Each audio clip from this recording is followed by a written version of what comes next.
అదే RTV app వార్తల్ని క్షణాల్లో చదివే అవకాశం ఉంటుంది. ఒక న్యూస్ పేపర్, ఒక టెలివిజన్ ఛానల్ మీ చేతుల్లో ఎప్పుడూ ఉంటాయి.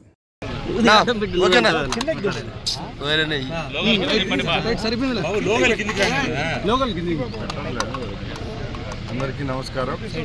ఈరోజు భారతదేశ వ్యాప్తంగా అమరవీరుల యొక్క గొప్పతనాన్ని కీర్తిస్తూ అన్నమయ్య జిల్లా పోలీస్ పెరేడ్ గ్రౌండ్లో వాళ్ళ ఘనంగా శ్రద్ధాంజలి ఘటించడం జరిగింది.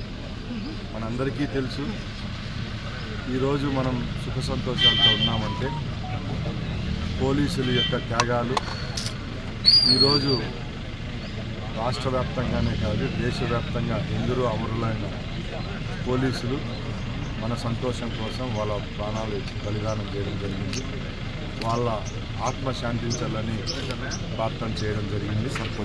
అలాగే వారి కుటుంబాలకు, అలాగే వాళ్ళ బంధుమిత్రులందరికీ రాష్ట్ర ప్రభుత్వం అలాగే పోలీస్ శాఖ తోడుంటుందని తెలియజేసుకుంటున్నాం.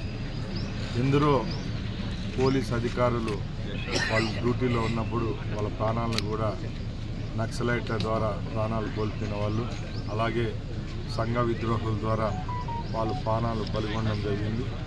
అలాంటి వారి యొక్క సేవలను గుర్తిస్తూ రాబోయే కాలంలో కూడా వాళ్ళ కుటుంబ సభ్యులకైతేనే, వాళ్ళ బంధుమిత్రులకైతేనే రాష్ట్ర ప్రభుత్వం అలాగే కేంద్ర ప్రభుత్వం ద్వారా రావాల్సిన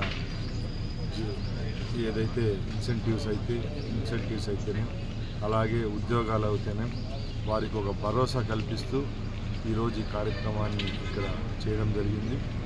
ముఖ్యంగా పోలీస్ అంటే ఒక ఎమోషన్. ముఖ్యంగా మన ఆంధ్రప్రదేశ్ పోలీసులు ఎన్నో త్యాగాలు చేసి ముందు రాష్ట్రం ఉమ్మడిగా ఉన్నప్పుడు తెలంగాణ రాయలసీమ ప్రాంతంలో నక్సలైట్ల ద్వారా ప్రాణాలు కోల్పోయిన కుటుంబాలు ఉన్నాయి. ఎన్నో అరాచక శక్తుల ద్వారా వాళ్ళు ఎదిరించి వాళ్ళ యొక్క ప్రాణాలను కూడా అర్పించి ఈరోజు మనందరం ఇంత సంతోషంగా ఉన్నామంటే వాళ్ళ యొక్క త్యాగాల ఫలితం తెలియజేసుకుంటాం. మరిన్ని వీడియోస్ కోసం ఛానల్ ని సబ్స్క్రైబ్ చేయండి. లేటెస్ట్ అప్డేట్స్ కోసం వాట్సాప్ ఛానల్ ని ఫాలో చేయండి. అండ్ లింక్ డిస్క్రిప్షన్ లో ఉంది.